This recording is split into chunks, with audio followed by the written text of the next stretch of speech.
For sure, eh? Yeah, as you know that our neighborhood we have Shisoana, the leopard that used to hang around here. She's more dominantly Ligari, and we have another leopard, White Love. She's around Bush Lodge. Yeah, she's there today. On that area. So I don't know whether the youngster where they will go, but it might hang around, it might move. I'll be interesting to see what happens. It's going to be an interesting last few months. Also, with only a couple of months of winter left, the viewing should be really good. I mean, finding like that leopard we found the other day with you guys, you could so easily lose a leopard in that. So the ability to find and follow them is also brilliant at this time of year. Yeah. And we're having a question earlier on that safari female is going to interact with Kurula's youngster that are around in the area. Yes, it can happen. Leopard are complete leopard are a more searchable species. It can have interaction if they really went to the south. But if you look at the safari female, she's very, very old, and your blood comes in, it will be very easy to push the old female to go somewhere else. That can happen. That's a good point, sir. Yeah. It's a very interesting point you've raised there as well. So her granddaughter essentially could become her... Yeah, she can take over from the territory. That can happen. Rexon, how many years have you been enjoying leopards? Sorry, I always feel a little bit, not always, and I have to be just quickly honest here, is I feel a little bit formal at the moment, and that's just ridiculous. Sitting around a fire in the middle of Africa feeling formal is just missing the whole point. Rexon, what I was curious about, how long have you been into leopard, for lack of a better word? When did you first think, yes, I like these animals a lot? To be honest, I want to be real on this. Since 1993, I began to love the leopard. People that watch a lot of wildlife film. There's a leopard called, there's a documentary called Living with the Leopard.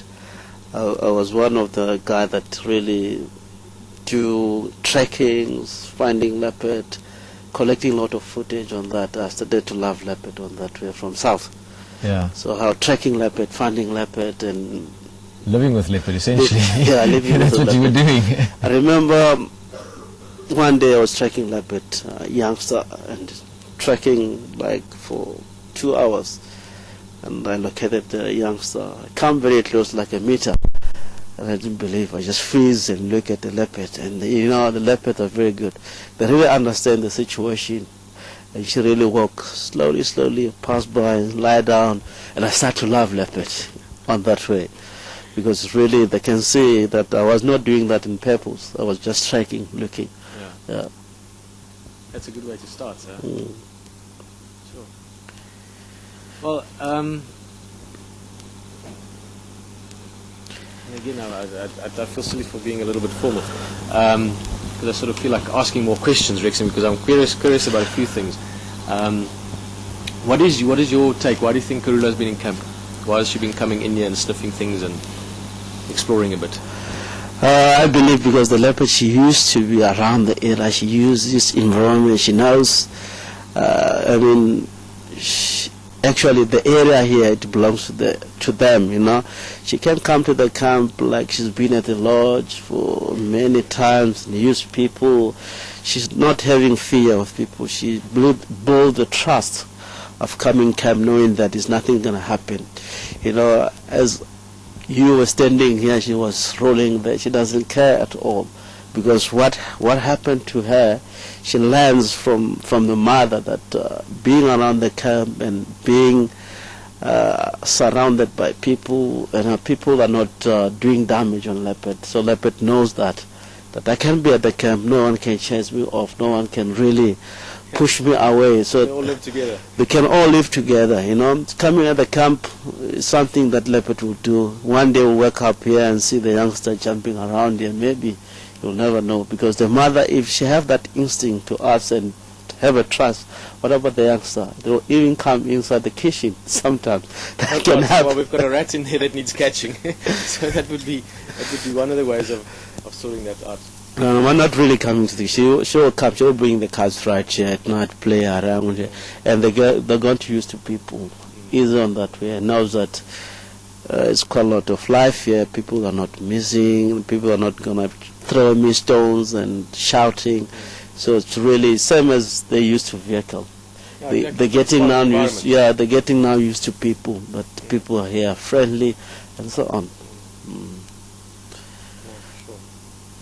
the rest of it, I'm just, what else did we see this week, Rexon? Not that we have to do highlights. Marco's gone away, so didn't do the highlights, but I'm just thinking what other brilliant sides of Buffalo. Well guys, welcome back. Sorry about that. It was a little battery problem on the microphone. We were basically just sort of going through a couple of things we saw during this week. Rexon just saying now we saw a lot of rhino. Yeah. We have seen buffalo, of course, myself and you know, we have checked elephant on the waterhole, you know, a lot of generic game. Zebras, you know, I remember one of the zebras with stumpy tail, Stompy, you know. We've named the new buffalo? Stompy. Yeah, Stompy. Yeah, which is very, very good. Today. Also saw Ellie's that time has been a bit interesting the last week. Rex and myself have been on the vehicle all the time. Rex and I've actually quite enjoyed it. We've just sort of swapped seats every now and again. That's awesome. But that sighting, one that I quite enjoyed on a personal point as well, was the sighting around Gowrie Pan when we ran out of batteries and just sat with the elephants for a while. And what we spoke about earlier, Rex, and you were saying with Karula just accepting us in her space and we sort of accepting her in our space. It was a great sighting. I really enjoyed that as well, just from a point of view of showing that we can actually share space with animals the same as they would with other things. So the elephants react to us the same as they would to a kudu or something else, to some extent or another. And then the other breeding herd we saw there close to Philemon's Cutline as well. Yeah, at the night with that nice sunset. It was beautiful. That I remember. We have a fantastic shot on those elephants around that area. Yeah. Which is amazing. You remember they were walking in front of us. Suddenly the matriarch shows up, shake the head, and the dusty, you know, on the road crossing. It was very, very good. And the way they were moving. When we get there, first time we're not accepting us. Slowly, slowly they get used to us. That was very amazing, Peter, for that cool sighting. Now, what I'll say for myself, Rexon, it's now the time to hit the road. I left Peter here. Thank you so much, Peter, to be with you around. Fireside handshake. Yeah, which is very, very awesome. I believe I'll find you lots of leopards during the week. Thank you. Cheers. Guys, Angie's going to join us shortly, just to getting smoked out here, just to say something as well, just say cheers, essentially. I just want to bring up something quickly, and it's a bit of an alternative thing for me to be talking around a fire in the bush in Africa. But I joined Facebook during this week. Now, lots of you have been into and on the internet for quite a long time and are quite familiar with these things. For me, it's been a very gradual process just getting into it, and I just wanted to explain why I've not accepted any request yet from any viewers. It's purely that I'm physically just learning my way around this, just getting comfortable with this amazing tool, which it is the same as the Ning site, with Wild Earth Ning site and everything else that we're doing. Quite a silly or bizarre thing. I sometimes almost laugh thinking that how much time we and I spend on the internet with you, and then I'm only getting to know some of those things. So just to explain why, at the same time, or first of all, it's just that I'm first still getting in touch with some old school friends. It's been amazing, as I'm sure all of you know, and just sort of experiencing that and just learning and navigating our way through it. But in the next while, we really hope to do something where we're going to do something that everyone else can get involved with as well. And you can hear I'm nervous, listen how fast I'm talking. But yeah, I just wanted to tell you that that is why I haven't been accepted onto the Facebook. It's just because I really want to see how it goes first and see what it does, and then we will certainly do so. I look forward to getting lots of those on. In the meantime, the Ning site is up and running. It's very busy, lots of things happening on that, and also of course the new server that's become available, making it possible that very soon it will be virtually impossible to not get a seat on the Game Drive vehicle, and that's something that I think is very exciting as well. I was planning to explain that much clearer to you, but that was just the essence of it.